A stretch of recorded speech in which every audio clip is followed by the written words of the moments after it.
her 4th season. It was a humiliation not to be borne with any grace. She released the sigh she refused to air in the company of the others, and made her way to her chamber door. Though an accommodation of many charms, its beauty failed to distract from the folded piece of parchment lying on her dressing-table.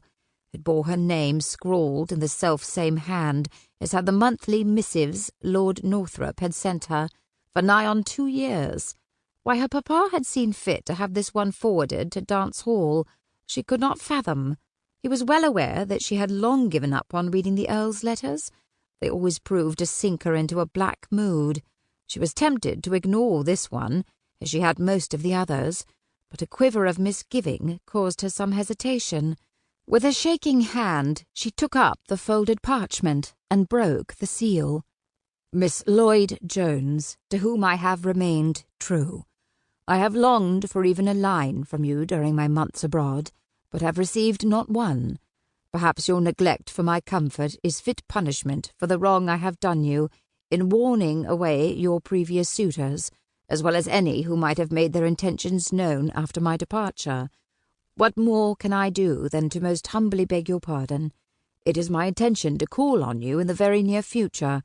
I anticipate our meeting with great delight, and pray that I find you in good health. Yours as ever, Northrup. It was as she feared. The Earl had returned to England. Annalisa sank onto the bed as the parchment fluttered from her hand. Dance Hall was a matter of miles from her country home. If Lord Northrup had done as intended, he had surely been informed of her whereabouts. A deep and abiding hope for a substantial storm filled her heart. She went to the window, and her heart sank at the sight of a cloudless blue sky. Suddenly faint, she sank into a chair before her legs entirely failed her. She was strengthened by the thought that followed.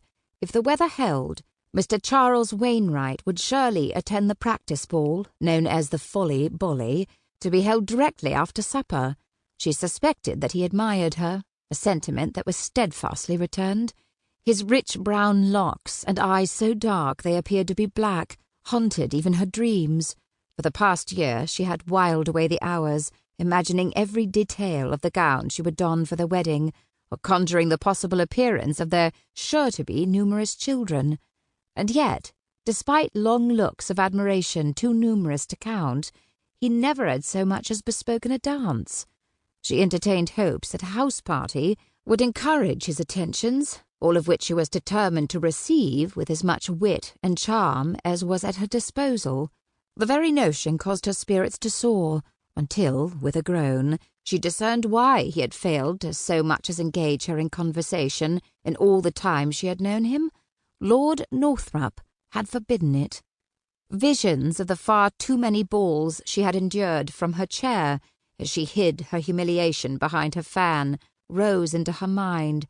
She supposed Lord Northrup was responsible, as well, for the lack of gentlemen callers, gifts of flowers, and invitations to ride in the park, all of which had dried up like the Red Sea at parting these last 2 London seasons.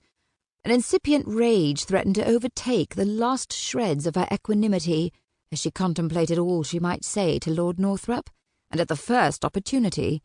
She rose to her feet and paced the floor as she worked out each insult, only to cast aside one after the other. It would never do for her to be overheard speaking with such animosity. She would be most distressed if, as a result of her loose tongue, Mr. Wainwright were to form an unfavourable opinion of her. She took a deep breath and examined her reflection in the glass. She mustn't allow her secrets to be revealed in her face. She was distracted from her scrutiny when her Abigail, Ruby, scratched at the door. Annalisa bade her enter, and together they began the process of doing up her hair for the evening's folly-bolly. "Miss," Ruby said as she took a lock of mahogany hair and twisted it this way and that, "begging your pardon, but are the fine gentlemen to stay the night elsewhere as they did during the last year's house-party?" "But of course, Mrs. Smith is nothing if not an eccentric hostess," Annalisa said with a fond smile. "She does not approve of young ladies and unwed men sharing a roof. She feels certain this can lead to no good. I must, however, give her credit for her many successes. Her parties result in a veritable crop of marriages."